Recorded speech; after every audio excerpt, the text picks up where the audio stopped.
Hello and welcome to our dating coaching session. I'm thrilled Sam here has agreed that we can film this session, and today's topic is how to make a first date go really well. Because obviously on a first date you're very much hoping you're going to get a second date. You've only got one chance to make a great first impression and you want to get it really right, don't you, Sam?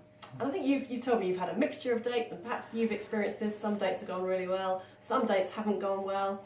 And we've talked in the past about reflecting on what did or didn't go well, and we've talked about that in the past, Sam. But let's think about what we can do to make your first date with anybody go really, really well. And I've got 11 quick points for you to try and remember. So you might want to note these down. You might want to take a note of these so that you can think about them when we finish the video. So the first one is to prepare. You can't just go on a date without having prepared to go on it. So you want to research as much as you can about the person you're going to be meeting so that you've got some good questions to ask them and you've got some interesting topics of conversation to bring up. You want to think about what clothes you're going to wear. Are you going to be comfortable? Are you going to give the best impression? You're not going to turn up just having come off the rugby pitch, I hope. I know you're a keen rugby player. And you're not going to turn up like that. I hope you're going to give a little bit of thought to how you look. You're going to think about your conversation. What are you going to tell them? What bits of information do you want them to know about you? So think about that. Think about where you're going to be going, how you're going to arrive, make sure you arrive in good time. So all of that is stuff that needs to happen before the date takes place. The second thing is relax on your date. I know you're going to be nervous. You're meeting somebody new. Maybe this is going to be the person you end up with the rest of your life, although that's a really bad thought to happen. So thought to have. Try and ditch that thought and just try and relax and think, I'm going to have a nice evening with somebody that I'm going to make friends with. Third point, be yourself. Don't try and pretend to be something you're not. So for example, if you're going out with somebody and they say they love opera, and I mean, I know, Sam, you don't really like opera, don't suddenly go and say, oh, I love opera too, and you're trying to rack your brains for any operas you can think of. Don't try and sort of meld yourself to be like them, because it's really fake, it won't come across true, and it does you no favours. So be yourself. The fourth point is retain your dignity and manners at all time. Remain true to yourself, your beliefs and your ethics. It's quite important, it's about being authentic. And that will come across to the person that you're dating. Fifth point that's very important, and this is about preparing in advance but being aware of at the time, is to avoid negativity. Now, again, this is about planning. So perhaps you've had some past relationships that haven't gone very well. If you're divorced, you've obviously had them break up. Or maybe if that's not the case for you, you've just got some bad things that have happened in your life. Maybe you've had a bad job or a bad employer. Don't talk about negative things on your first date. People are not interested. They don't want to hear it. Even if they look they're interested, it's going to make you look bad. So that's my fifth point, avoid negativity. Is that making sense so far? Yeah. Okay, great.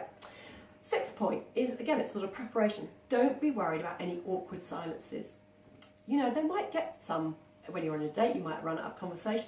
That's fine. You can always acknowledge them to the other person, like, this is a bit awkward, we've gone silent, haven't we? And actually, the other person's probably just as nervous as you. And that's a good thing to have some reserved topics as well. So if that silence does happen, you can think, right, what was that subject I prepared for? Ah, yeah, I know, I was going to ask them about X and Y, and that can fill that space. My point 7 is very important. Plan to listen more than to talk. It's very important. Often on dates, we've talked about this before, people can get very nervous and they can do all the talking. You want to try and make it 50-50, but definitely, you know, we were given 2 ears and 1 mouth, weren't we? So try and listen more than you speak. Point number 8, don't stress over who pays the bill. Try and make it as natural as possible. If you think you're going to see each other again, maybe it's okay for you to offer to pay the bill. And if they offer to chip in, maybe it's okay to accept it. Do whatever feels natural. Be kind. Don't take advantage of somebody. If you think you're never going to see them again, don't just say, oh, you can pay for the bill because it's been a whole waste of time. That's just not a very nice thing to do. So plan that in advance and try and be kind. Point number 9, choose a date that suits you. We talked about you not liking the opera, Sam, but I mean, so don't go on a date where you take someone to the opera where you're feeling really uncomfortable, you don't really know how to behave. That would be really difficult.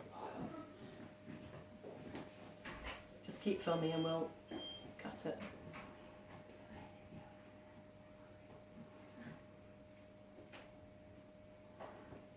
Smile. Well, we're cutting through this bit. Yeah, still smile at them. So yeah, we were saying choose a date that suits you. So maybe it's a favourite restaurant or it's a favourite walk in the park, somewhere that you're comfortable with, because that will help you relax, which is really important. Getting towards the end now, point number 10, don't judge instantaneously. We all have a habit of looking at somebody and making up our minds within split seconds, but although that's human nature, try and put that to one side and think, okay, maybe I didn't like the way they look, or maybe I don't like their conversation, but I'm going to give them a chance. I'm going to see this date through, and in fact, I'm going to go on a second date with this person because I want to get to know them. So try to reserve your judgment. And lastly, it follows on from that point, be open to a second date. You know, the first date is never really a true representation of the person because both you and them are nervous. So always plan to go back for a second date. And I think if you go with those 11 points and you really want to make your date work, and you've prepared and you've relaxed and you're yourself and you've thought about how the bill's going to go and you've listened and you haven't stressed over things and you're over what date you're going to go on, I think if you do all those things, your date's going to be a great success. And I look forward to hearing how it goes, Sam. Thank you.